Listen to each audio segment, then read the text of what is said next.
Right, alternate bass picking strumming. Okay, so this works as a really nice little technique, traditional kinds of sounds you'd hear, and it's not a bad precursor to finger picking as well, without going deep all the way into it. So if we go into an A chord, right, as an example, then what tends to be the job of the thumb is to play the bass notes. Okay, so it would just pick and then strum.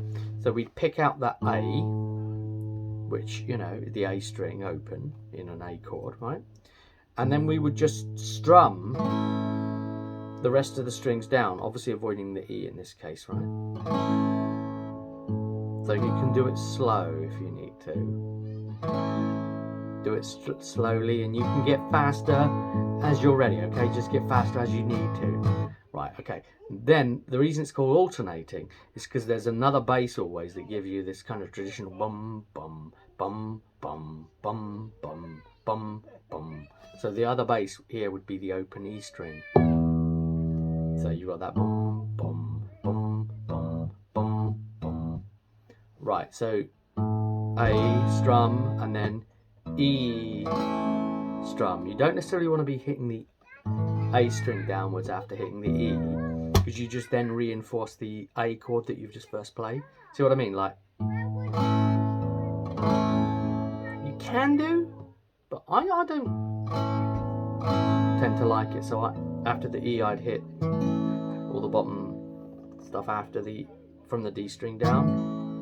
But you know, doesn't really matter too much, and you can get faster, so you can put this in your repertoire, you know. And this is how to do it with the A string on an A chord. Okay, so it goes A plus E, A, E, A, E, A, E. Those, and you can get faster as you get more comfortable. And you can put a little bit of attitude in on the strum if you like.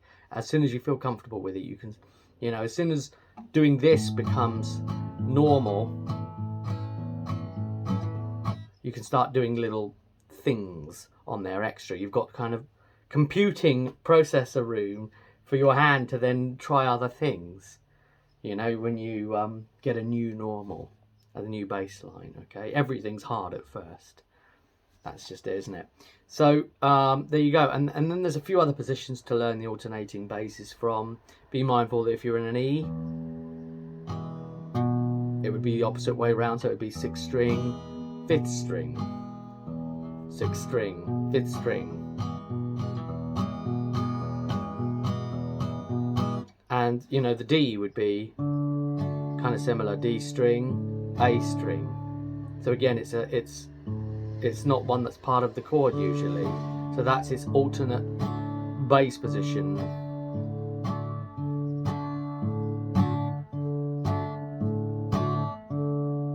Okay, so you got the idea.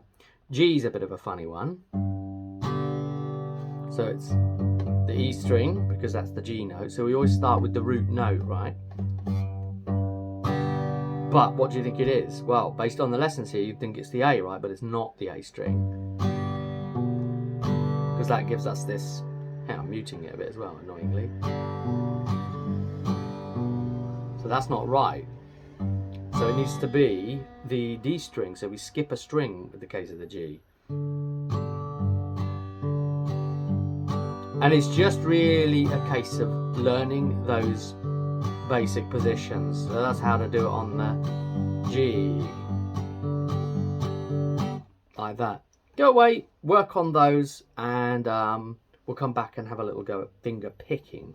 But I think that's quite good, because this gives you this idea of your thumb doing one thing and then another thing, because your thumb is picking. All right, see you soon.